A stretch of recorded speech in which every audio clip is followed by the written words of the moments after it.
is going to be a quick, like, super brief overview. Then we're actually going to be going outside where the makerspace is. It's a beautiful location. We have that for photographs. We're actually going to be taking photographs. I have a few people here who I asked to model. Everyone else, even if you just have your phone to learn how to practice, how to pose, how to shoot, we're going to be going all of that really quickly, and I'll be able to walk around between everybody and help you improve your work. And then if we have a little bit of time here, I don't know if there's another, since this was only listed as an hour in here, we can't, and if nobody's using it at 11, I don't know, we can come back in here. I can plug it into my, in here, and we can look at some stuff on the screen. Otherwise, for those of you who are modeling, I will also take photos of you after this is all over, so that I can't talk and do that at the same time, to say thank you for all of your hard work. I have my own baby here with me too. So with that, let's get started. So welcome to Cosplay 101 of Photography. So again, this is going to be a fairly brief overview. I saw some of people in here with pretty large rigs.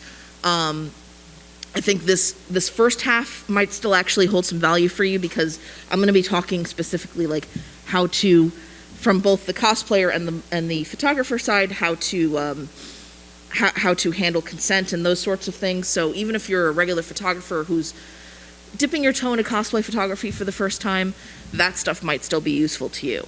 So some of the things we're going to cover, actually let me make this a little bit larger for all of you. There should be a way to make that slideshow mode. There we go. Hey, so we're going to be just talking about a few basic principles of photography, understanding just a few basic things about a DSLR camera. And I say that because even your phones now will have apps that can do some of this stuff. Not as robust as a DSLR, but the one thing that I always say is the best camera that you have is the one that's closest at hand. You can actually take amazing photos with a phone camera now. In fact, my phone's camera now is better than my DSLR that I first bought when I started doing cosplay photography. So to even say that this is bad, I mean, well, then I'd be saying my work from 10 years ago sucks. And I've certainly improved since then, but I wouldn't say that. Going over a cosplay portfolio, both what you as a photographer should be aiming for, as well as what you as a cosplayer should be looking for to find a photographer that you want to work with. And then finally, a little bit about understanding your subject. We'll do a couple of quick poses in here to show you a few things, as well as communication best practices.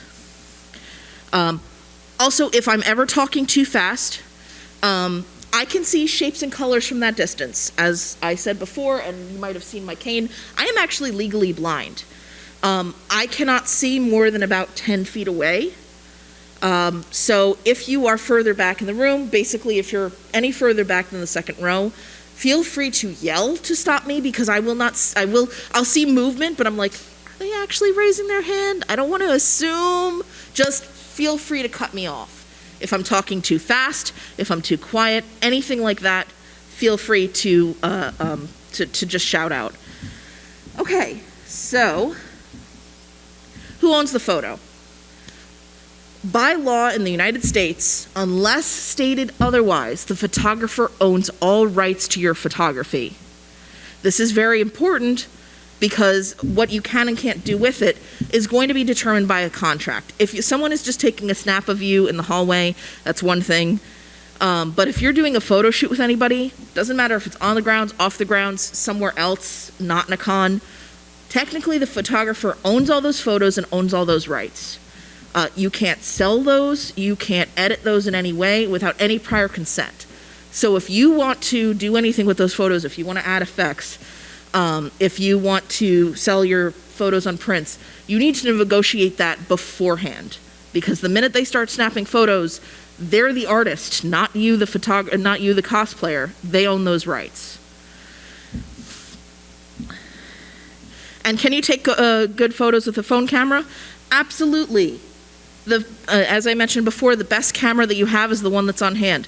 So, between those two photos, both of which were taken in prior MAGFests, which one of these was taken with a phone? And which one of these was taken with my extremely pricey DSLR?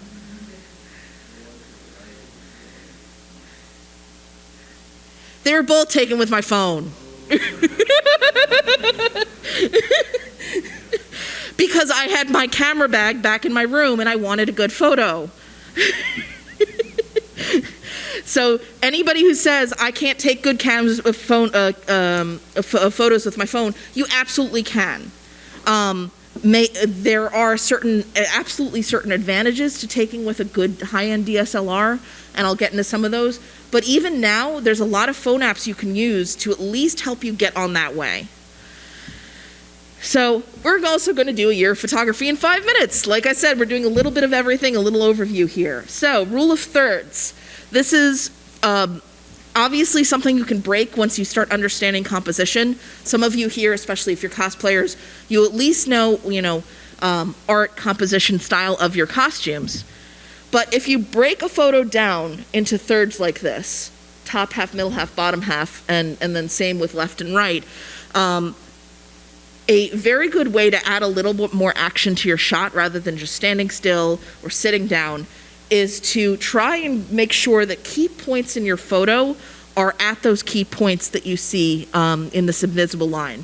On a DSLR, a lot of them, I don't think all of them do, but pretty much everyone that I've ever worked with actually has this as a toggle that you can turn on and off in your viewfinder. Again, breaking this is totally cool in the same way that once you understand how design principles work in drawing, breaking them is important. But at least for a baseline to get yourself out of just standing around very static poses, this is a good first step. Shooting in an angle, shooting at Dutch angles is a good way to mix things up, but to go even further is to just have things in those points.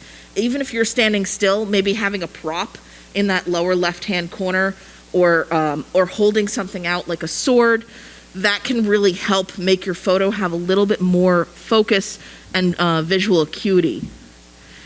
Same thing with action lines. And you'll see that in this case, they're not shot at angles. In fact, the person on the right, these are all my photographs, by the way. I will put citations if they weren't shot by me. The person on the right is standing vertically, but the prop is on one of those points in an action line. It gives you a flow of motion, and it gives you a way to move yourself through the photo. So in the left-hand one, you're starting at Gamora with her, with her gun pointed out, but then you move immediately to Quill's head, down his arm, and the blaster out of the photo. And that's sort of your visual through line through the picture. And you can see that you're actually hitting 3 of those points there as well. You're not hitting the bottom left, it's just his shirt, but you're going through it, it's much more visually appealing. Same with Loki on the right. The person is still standing pretty vertically upright, but there's not only is there an object in that point of the frame, it's moving, and so you're moving from the top right of the frame down to the bottom left.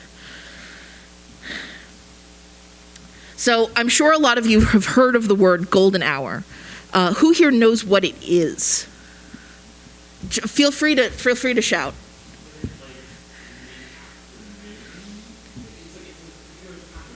It is. It's not just into the afternoon. In fact, there's 2 golden hours a day. Correct.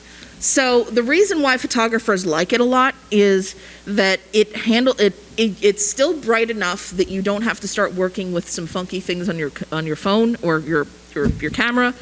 You don't have to start changing ISO, which is your film in your camera. That's digitally handled, but you get the sort of very large range of color that you would get in sunset without it actually being sunset.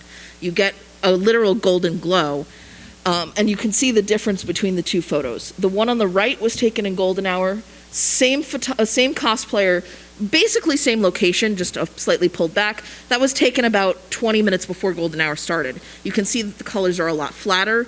Neither of these were recolored in post. The difference is entirely just how the sort of breadth of colors you can get out of the same photograph without having to do any edits. All right, so now we're going to go over a couple of things on your camera, or if you get one of those phone apps. I know Canon offers one. There's a few others that I would recommend. If anybody has any questions about specific apps for your phone, I don't know Android very well, but I can give some iPhone recommendations, and I think some of them are cross. So this is my original DSLR, which is unfortunately no longer with me. It also could only take 2 gigabytes at a time. But the functions of it are the same, and the screen was a lot clearer, so I did take some photos of how the screen works.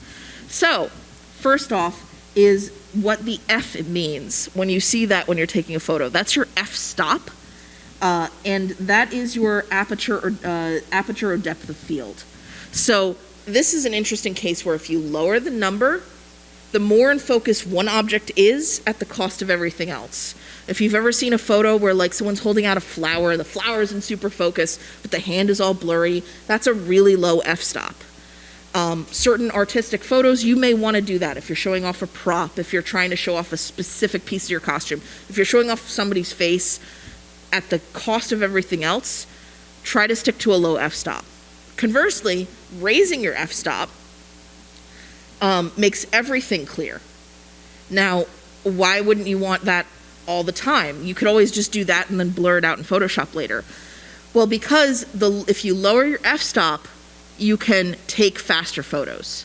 So in a DSLR camera, and then also in your apps when you're actually using it as an app and your camera is working that way, it's always a fight between light and time.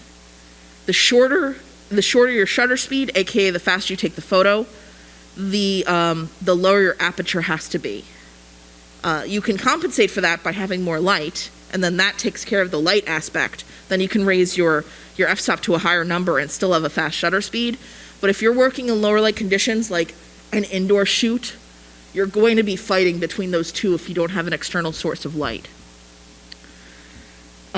If you're working with a higher f-stop, that means you're working with a lower time, like 1 or 2 seconds even. And if you can't hold yourself steady, you're going to have super clear, super blurry photos.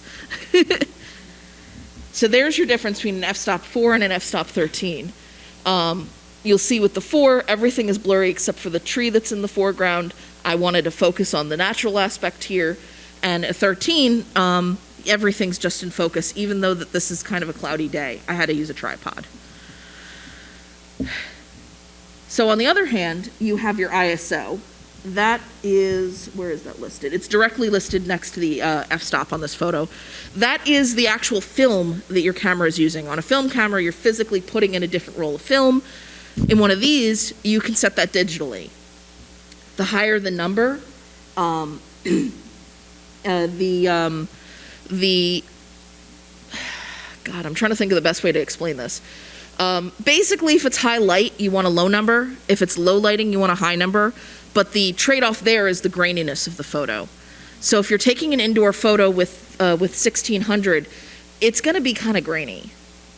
But if you're taking an indoor photo with a low number, it's not going to be as grainy, but it's also going to be very dark. So you have to compensate for that, again, with light.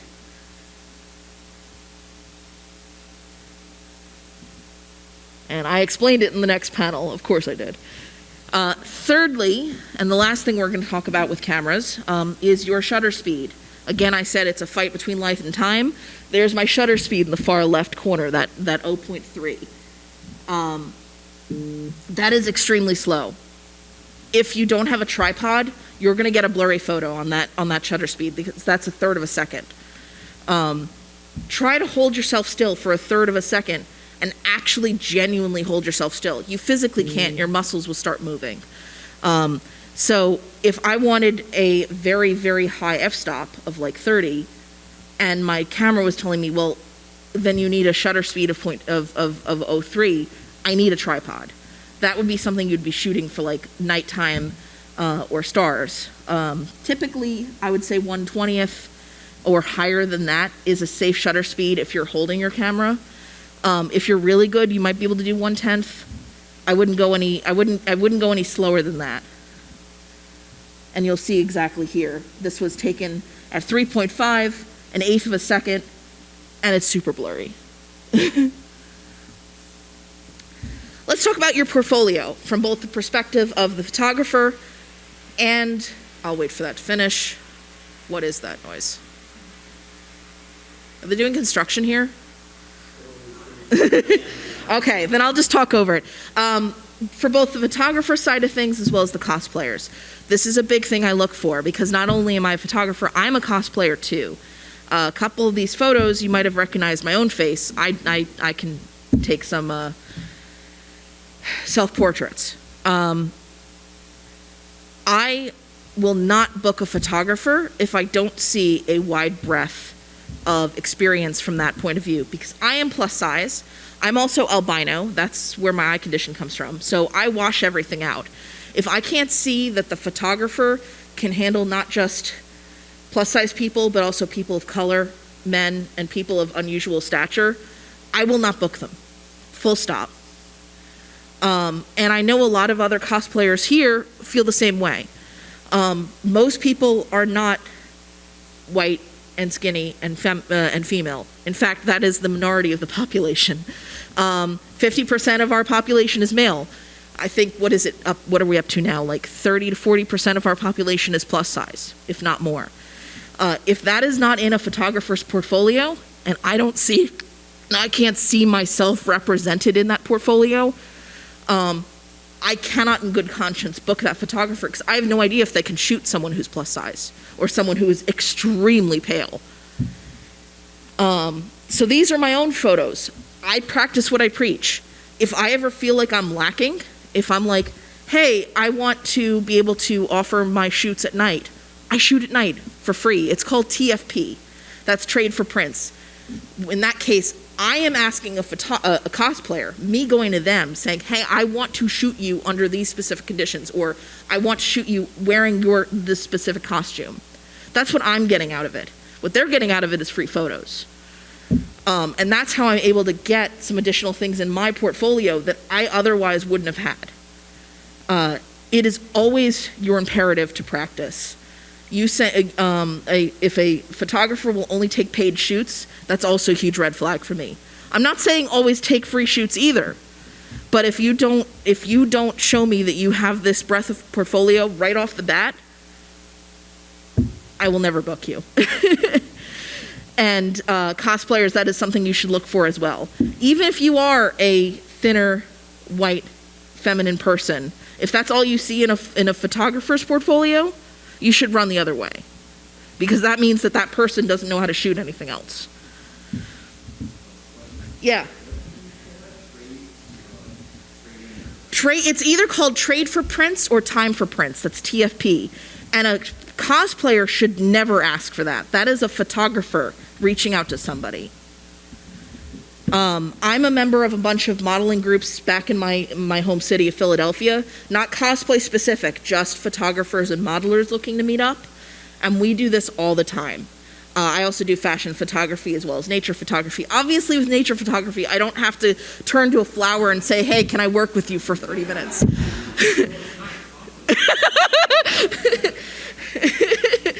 But I will always make time for it, because guess what it is? It's your advertising. That is your advertising costs, for a diversify your portfolio, or in some cases, photographers are artists too. I want to work with some interesting stuff. If I see something really cool, like I've seen some local cosplayers to my region where I'm like, I want to shoot you. I know a really cool place. So one thing I'm trying to put together as a TFP, right by my house, so I live in Philly, is steel stacks. If any of you have played Nier Automata, and you've seen that opening level with the factory, it's that factory, and it is open to the public for photos. Yeah, so I'm actually trying to get a Nier group. I'm shooting them for free. I'm editing for free because I want to do that shoot. We're artists too. because that's going to be, not only is that going to be part of my portfolio, that's just a cool thing I want to make.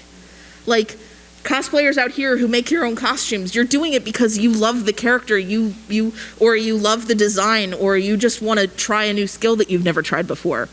Photographers, I hopefully should want to do the same thing. Photography's an art too. And before we get out there, because I am running short on time, a couple of posing and trick shots. The two people on the left, which one of them's actually taller? Yes. Yeah, she was taller by about 8 inches. So a couple things. One is, you can see I'm cutting them just above the knee. But two, look at the severe angle. They were not standing next to each other. They were standing about 2 feet apart, and by shooting at that angle, I completely closed that gap. Yep, that's how they did. That's how they do Elf, the Hobbits. I don't know if you've ever seen behind the scenes of the Elf. They're all shot on a diagonal. They don't look that way because all of the sets where the elves are with Will Ferrell, all of the sets are built on an angle. If you ever, you can take a look at all the sets built straight on. You'll see his chair is huge. His chair is tiny. The other ones are huge. They're all at a 45-degree angle.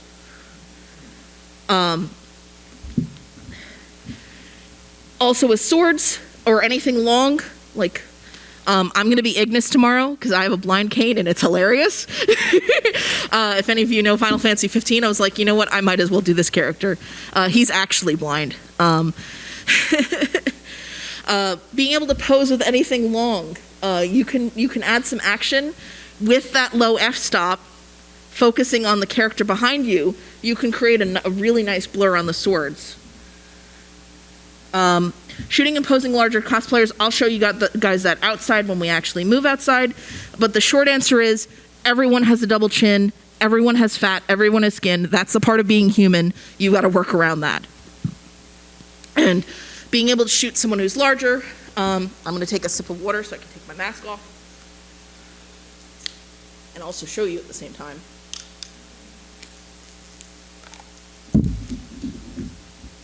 If you pull your neck out like this, you're going to have 2 chins. If you pull yourself back and head down, it's gone. The photographer is going to be able to see that a little bit better than you, the cosplayer, will. So if a photographer is asking you for some really weird poses, promise they will look a lot better once you get the photos back. And last but not least, before we start shooting, this is from me. I can actually give this to you in writing, legally binding, after the shoot for all of your models. I am giving you full rights to do what you want with these photos. I am waiving my rights as photographer for myself for all of the models out here. I can edit them as if you wish. You can edit them as you wish. You can sell them if you want to. But to say thank you to all my models who are going to be helping outside, I am waiving my rights as a photographer. Cool? Let's get shooting.